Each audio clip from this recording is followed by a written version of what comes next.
Watch right now on the Front News Project. Pokrovsk and Kupiansk, meat grinder assaults by the Russian army. The Ukrainian armed forces are eliminating the invaders. Exclusive footage. Hell in Ternopil. Russia is killing adults and children. This is real genocide. Long-range Flamingo and Neptune missiles strike Russian military targets. A blackout awaits Moscow. Fiery, intense, and blazing frontline footage. Watch it right now.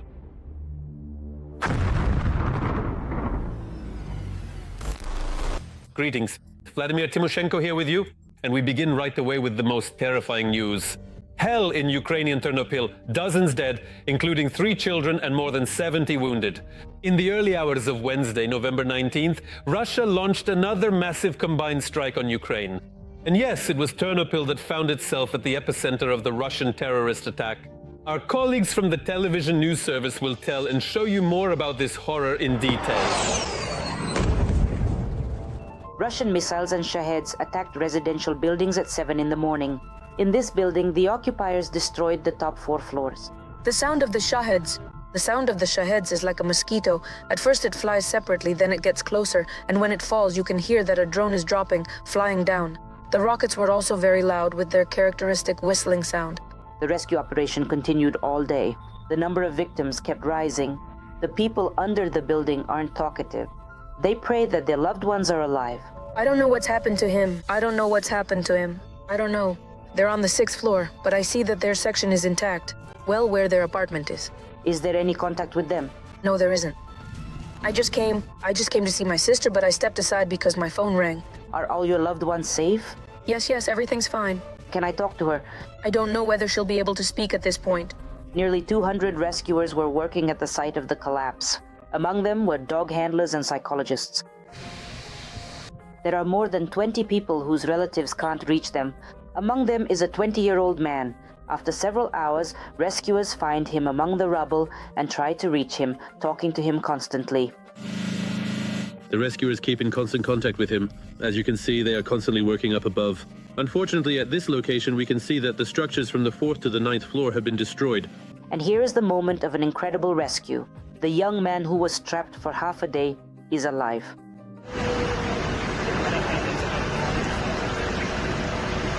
Ambulances are standing nearby. Medics are taking away the injured. This is another building that was hit by enemy fire. You can see that they're still putting out the fire here, even though 5 or 6 hours have passed since the strike. There are also dead and wounded here. While some are clearing the rubble in search of people, others are removing debris and covering the windows with plastic sheeting. Private entrepreneurs have come together in groups of 4. A locksmith, a carpenter, an engineer, whoever knows how to work with their hands. What are you doing right now? We're covering the windows. We took some plastic sheeting and are covering the windows to keep it warm. The industrial warehouses nearby were also attacked. There's a cloud of smoke over Ternopil. People have put on masks. The concentration of harmful substances exceeds the norm by 6 times. All residents of the Solnechny neighborhood must keep their windows closed and not go outside unless absolutely necessary. All emergency and rescue services are working here on site. Right now, residents need plastic sheeting, building materials, and shelter. The stalls of a small market near the houses have been destroyed. All the goods are damaged, everything is broken. Further down, we have clothing. Most of what we have is cosmetics. All glass items, perfumes, electronics, everything is shattered. Are you not going to open, or will you still try to work? No, of course we won't open. Where would we go? The elementary school, just a few dozen meters from the bombed-out apartment building, was also damaged. The windows and doors are damaged. Were the windows blown out? Yes, the windows in the school were blown out, 20 windows. And the Shaheds? The missiles were flying straight into a densely populated residential area. All schools and kindergartens in this residential area canceled classes and switched to remote learning. Due to damage to the heating system, the neighborhood was left without heat. But after lunch, new air measurements no longer detected any harmful substances, only an increased level of combustion products.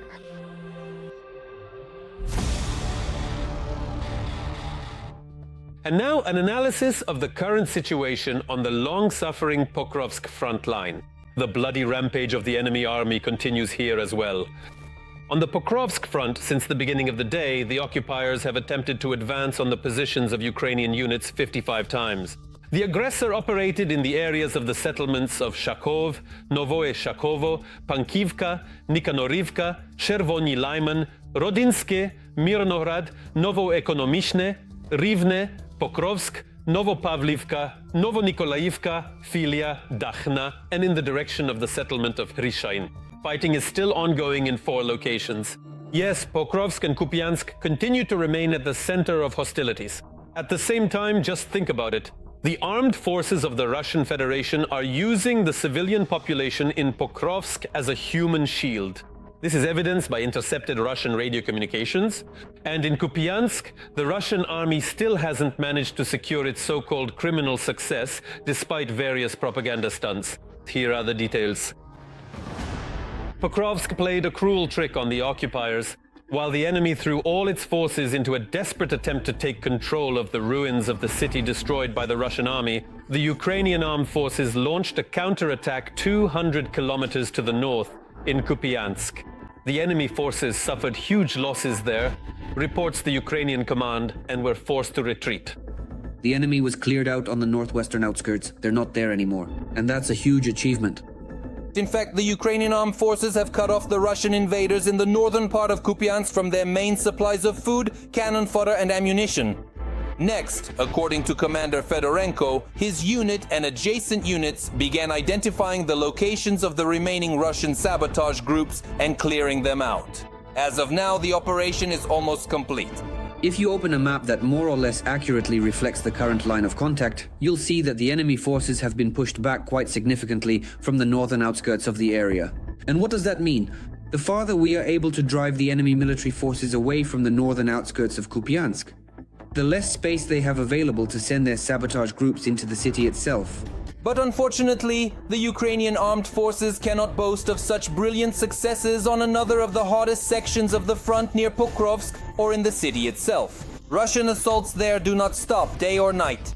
It seems the Kremlin has thrown all its forces into taking the city. Nevertheless, despite all efforts, the Ukrainian command notes that our defenders are heroically holding the line. The situation in and around Pokrovsk is extremely difficult, but at the same time we're still somehow holding on. According to the military, most of the city is now in the so-called gray zone. This is when control over the territory constantly shifts from one side to the other and fighting takes place for every building entrance. Sirski also fully understands the complexity of the situation in Pokrovsk. In particular, the commander-in-chief stated that the AFU units and other components of the defense forces continue to carry out their tasks in the Pokrovsk and Mirnohrad agglomeration area, despite the fact that enemy activity remains high in this sector. Enemy activity remains consistently high, but clear coordination and the strong cohesion of our units help us to resist it. We are working to ensure the continuity of our logistics and are taking measures to disrupt the enemy's supply routes. Nevertheless, the situation in the Pokrovsk direction remains extremely difficult. The enemy, disregarding their own losses, continues to assault AFU positions, the commander-in-chief shares in his operational update. In just the past 4 days in the Pokrovsk direction, the occupiers' total losses amounted to 487 personnel, of which 350 were irrecoverable. The exchange fund is being replenished with captured Russian soldiers. For security reasons, the Ukrainian command does not disclose further details about the situation in the Pokrovsk direction. However, they can share information about completed special operations on the front line. For example, the head of the main intelligence directorate, Kirilo Budanov, gave an interview in which he shared details of one of the most daring airborne operations by the GUR, during which special forces, having secured certain positions behind enemy lines, managed to break through and establish a full-fledged ground corridor. At that time, Budanov himself was nearby and was directing the operation. Why was such an operation necessary, and why did it have to be carried out in exactly this way? Because the situation was extremely tense and critical, I want to remind you that all of this happened against the backdrop of official statements from the Russian Federation about the capture of the city. When Gerasimov reported to Putin that the city had been taken, and here you need to understand what the situation was like at that moment. Nothing else would have worked. What we did allowed us to win precious time so that the main units of the armed forces could calmly, or as calmly as possible, approach the city to reinforce it. Let's put it that way. It is quite possible that even at this very moment, special units of the GUR are carrying out another special operation in the Pokrovsk direction. Military public channels are already reporting on the clearing of Pokrovsk, strikes on enemy supply lines, and the establishment of alternative logistics routes now for the Ukrainian armed forces. So all we can do is wait for official confirmation of good news from the Ukrainian command. Meanwhile, Russia is rapidly plunging into darkness and cold. Now, every shelling of Ukraine's energy facilities immediately results in mirrored retaliatory strikes. If earlier Ukrainians mainly used drones, now they are deploying their own long-range Flamingo and Neptune missiles. In addition, missiles provided by partners are also performing excellently. For example, the American ATAK-MS. Russian soldiers themselves witnessed their effectiveness firsthand the other day at their own facilities in Voronezh.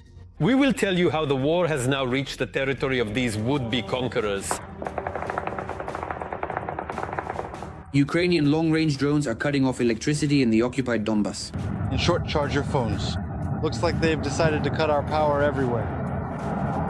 I've already counted more than 30 of them. And Ukrainian cruise missiles are temporarily halting the sale of Russian oil at the port of Novorossiysk, causing significant disruption. Ukraine's defense industry is developing rapidly. Kyiv is ramping up its ability to strike deep into Russian territory. No way! To be honest, seriously. Look, please.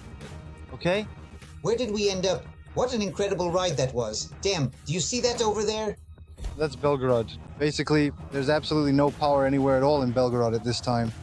The entire region is completely without electricity. The only argument in any negotiations or agreements with the aggressor is a powerful Ukrainian army and large-scale domestic production of long-range strike capabilities. In order to somehow bring this war to a stalemate, yes, we need to learn not only to repel enemy attacks on the front line, but also to suppress their logistics and their air force. That's why it became necessary. And I'm not even mentioning the need to strike at enterprises of the military-industrial complex and the energy system of Russia. For strikes on the occupiers' military targets in the occupied territories, as well as in Russia's border regions, long-range and rocket drones such as Bars, Palyanitsia, Peklo, FP-1, FP-2 and Luti are mainly used. The scale of strike drone production in Ukraine is such that Russia, including Moscow, is visited by hundreds of drones almost daily. In addition to drones, Ukraine has established the production of its own cruise missiles. We're talking about the long-range Neptune, with an increased range of up to 1,000 kilometers and a warhead of about 260 kilograms. And of course the Flamingo, with a strike range of up to 3,000 kilometers and a warhead weighing 1,000 kilograms. Usually the warhead of a modern cruise missile is 450, well, at most 500 kilograms. As a rule, almost all missiles have a warhead of 450 kilograms. What does a one-ton warhead provide? When hitting a target, for example, an industrial facility, 2 such missiles will completely disable it for at least a year. That is, there will be a single crater about 20 meters in diameter. From time to time, Western allies' weapons are used in strikes on military targets. The British-French Storm Shadow missiles, as well as American ATAK-MS, which the Ukrainian armed forces recently used to strike Voronezh. Guys, we're being bombed. We're being bombed. Recently, Russian energy infrastructure facilities have increasingly come under the crosshairs of the Ukrainian armed forces.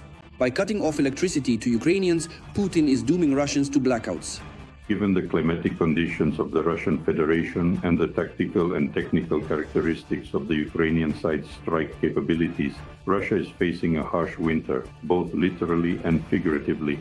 First and foremost, these are thermal power plants and other production facilities that sustain the livelihoods of major Russian cities. Every voice matters. Join our community, support independent journalism and help us bring you the truth from Ukraine. Become a member of Ukraine Today. Join us now. And now it's time to analyze the operational situation on the Alexandrovsk front. The enemy is becoming more ferocious here as well.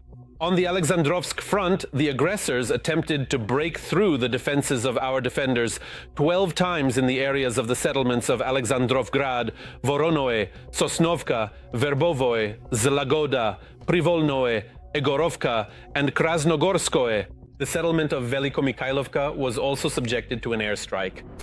The trenches have disappeared, and in their place, a deadly gray zone 20 kilometers wide has formed. Drones completely and utterly rule there now. Military analysts are talking about a fundamental change in the rules of warfare.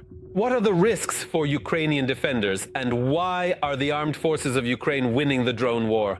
Let's watch. A UAV operator from the 110th Separate Mechanized Brigade perfectly drops a grenade into a trench with Russian soldiers. One of them tries to throw the explosive out but doesn't make it in time. As a result of the successful drop, several occupiers were eliminated. This is what modern warfare looks like now. There are virtually no assaults or frontal attacks with vehicles. Drones have put an end to positional warfare. That's exactly the headline of an article published by the American outlet Politico. The fighting in Ukraine no longer resembles the trench warfare of World War I. Instead, drones have erased the continuous front line, creating a kill zone. As a result, a gray zone of chaos has formed, stretching about 20 kilometers from the front line, where drones hunt soldiers. The wounded are left to die, as it is extremely difficult to evacuate them, and delivering ammunition, food and water to the fighting troops is nearly impossible. The sky above the gray zone is shrouded in smoke from drones. UAVs are equipped with thermal imagers, cameras, bombs and cannons, and some lie in wait for hours on highways, waiting for military vehicles to pass by. At the same time, there is a hunt for UAV pilots who are sitting tens of kilometers away. We have moved on to a war of drones against drones. Now drones can set up ambushes, intercept enemy logistics systems, and disrupt supply lines.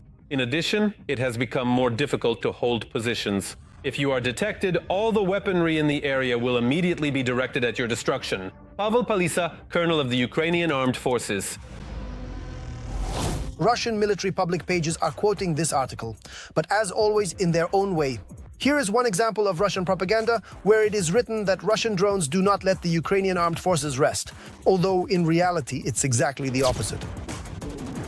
Because of Russian drones, Ukrainian soldiers are forced to stay at their positions for weeks. Drones make evacuation, rotation, and the delivery of ammunition and food deadly dangerous. Information from open sources shows that it is actually the Russian army that abandons its wounded soldiers instead of evacuating them. Now, Russia is also trying to keep up in the production of various strike UAVs. For example, in frontline areas, the enemy has started using a new type of Iranian drone, the Shahed 101. It has a warhead weighing 8 to 9 kilograms and a flight range of several hundred kilometers. So far, the occupiers have not managed to localize the production of this drone in Russia. The UAVs were produced in 2024 in Iran, but it's only a matter of time. The Russians learn quickly from their mistakes. We're going head to head with them, and they have some really impressive developments. Their science is well established and working. They've managed to suppress and break down, any internal resistance or attempts to oppose the war. And that's why they have these developments, and the machine is running. They were preparing for war. They were buying up. They improved the Shaheds, made Lancets from Israeli drones. Drones have become so effective that they've even pushed artillery away from the front line and have made it nearly impossible to use armored vehicles to supply the troops. Drones have become useful for delivery and evacuation, combat reconnaissance, and remote mining, tasks that were previously usually carried out by people in war. Despite different resource capabilities, Ukraine currently has parity with Russia in drones on the front line, and in some areas even has an advantage. But the development of this military component does not stop for a single minute.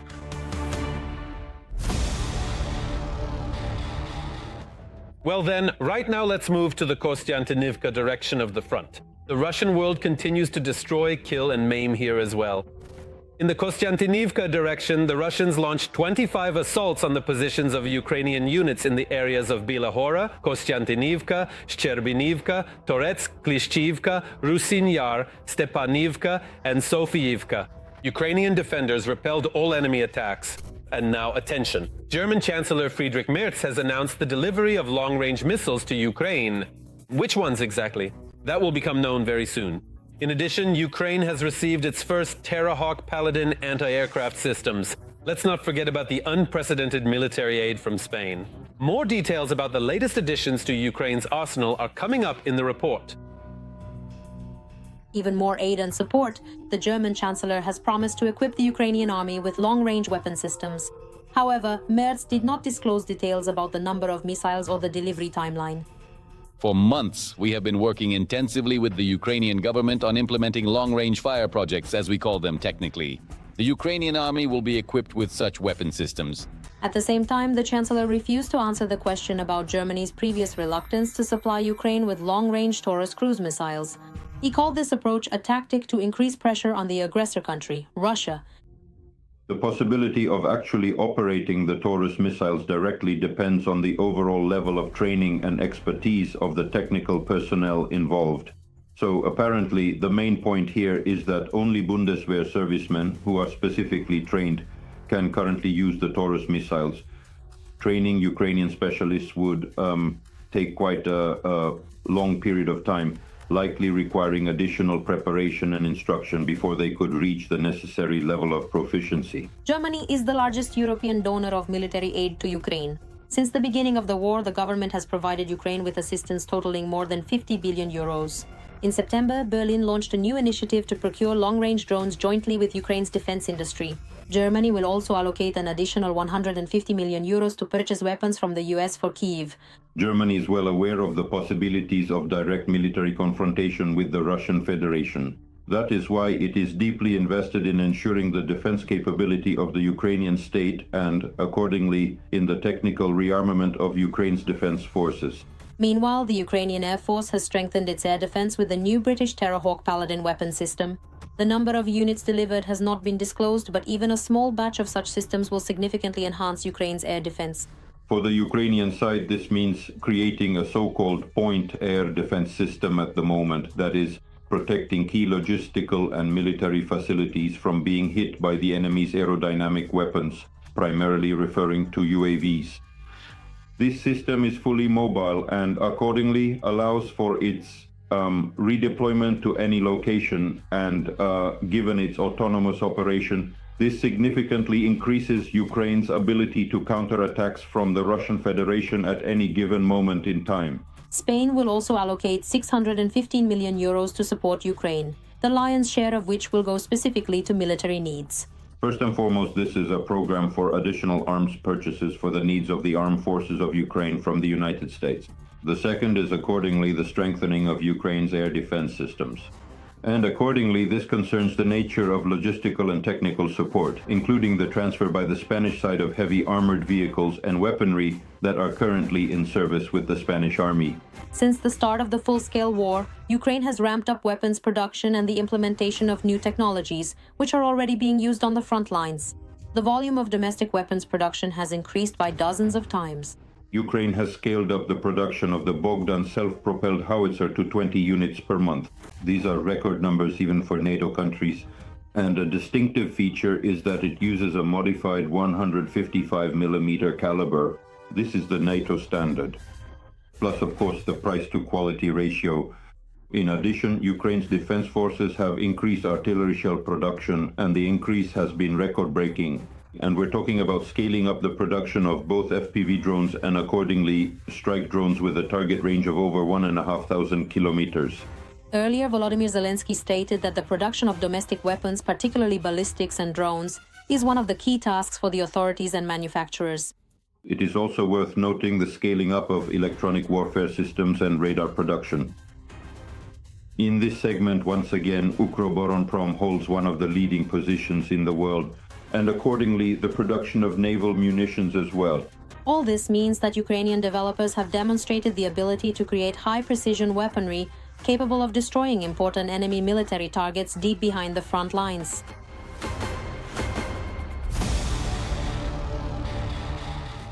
And now an analysis of the operational situation on the Orikhiv sector of the front. The enemy's army is acting true to form here as well. On the Orikhiv direction, the enemy attacked the positions of our defenders 4 times in the areas of the settlements of Novoandrivka, Stepov, and Primorske. The enemy carried out airstrikes with guided bombs on the areas of the settlements of Orikhiv and Plavny. Russia is already actively operating on the territory of the North Atlantic Alliance. Here is a recent example of sabotage on the Polish railway. Warsaw was quick to announce preparations for war. The question is, will Poland have time to prepare? Our journalists will provide the answer in the next segment. There's no need to make things up and, based on these inventions, form an opinion about Russia. There's no need to create the image of Russia as an enemy. They've made up this story that Russia wants to attack NATO. Have you completely lost your minds or what? You're as dumb as this table. Who came up with this? This is nonsense, you understand? Utter rubbish. The Kremlin has begun preparations for war against Poland. We are now closer than ever to open conflict since World War II. This is a pre-war situation. The General Staff has announced a planned attack. The aggressor has begun preparations for war. He is creating an environment meant to undermine public trust in the government, the army, and the police, in order to set the stage for potential aggression against Polish territory. The Chief of the General Staff of Poland stated that recently there has been a significant increase in acts of sabotage and large-scale cyber attacks in the country. These events may indicate that Russia is creating conditions to destabilize the situation and weaken the state from within. One of the most recent such incidents was an explosion on the Warsaw-Lublin railway line. Analyzing all the incidents that have taken place in Poland and Europe, one can say that all the traces lead east, to Muscovy. Polish authorities believe that this episode and other similar cases bear the hallmarks of pre-planned operations that may be linked to the activities of foreign intelligence services. The sabotage of the railway line on the Warsaw-Lublin route is an unprecedented act of subversion, directly targeting the security of the Polish state and its civilian population. We will catch those responsible, whoever they may be. 2 months prior to this, about 20 Russian drones entered Polish territory en masse for the first time. Poland's security services stated that the threat from the drones was more serious than the authorities had believed. The claim that these were cardboard and paper objects is not entirely true. The Polish leadership does not hide the fact that it is preparing for a direct confrontation.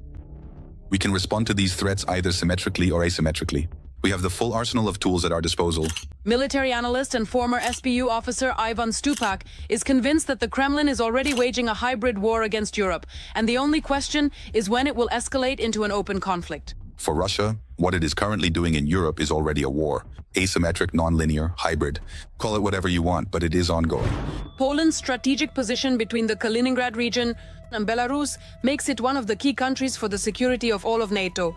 And Warsaw itself plays an important role in ensuring the defense of the eastern flank. Consequently, the defense of Estonia, Latvia, and Lithuania will directly depend on the ability of Polish forces to respond promptly to potential threats. Everything depends on our stance, whether we can deter the enemy or encourage them to act aggressively. While most European countries spent many years discussing the potential threat from Russia, Poland was engaged in systematic and purposeful preparation. Over the past decades, Warsaw has significantly strengthened its military capabilities, and the buildup of its defense potential began immediately after Russia's annexation of Crimea. While other countries waited to see who would make the first move, Poland took action. In 2024, Poland's defense budget rose to 4.7% of its GDP. This is the highest figure among all NATO member states. The modernization of military equipment and the increase in troop numbers to more than 200,000 make the Polish army one of the largest in Europe. In addition, Poland has become one of the largest purchasers of weapons from the United States. The country has invested about $50 billion. Without the United States, there is no alliance. We need to spend more on defense not to replace the Americans in Europe, but to keep them here. Poles are tired of the war going on in the neighboring country, and as a result, their attitude toward Ukrainians is worsening. The Polish Minister of Defense stated that people are not seeing the main enemy, and those who incite against Ukraine are acting against Poland. This should be valued and respected, not used to incite hostility toward Ukrainians in Poland or to stir up anti-German sentiment. The chief of the Polish General Staff called for the creation of a Cold War 2.0 for large-scale investment in defense, and for making it clear to Moscow that any attack on NATO will be met with a decisive response. Now, the future of European countries depends on NATO's readiness to defend itself.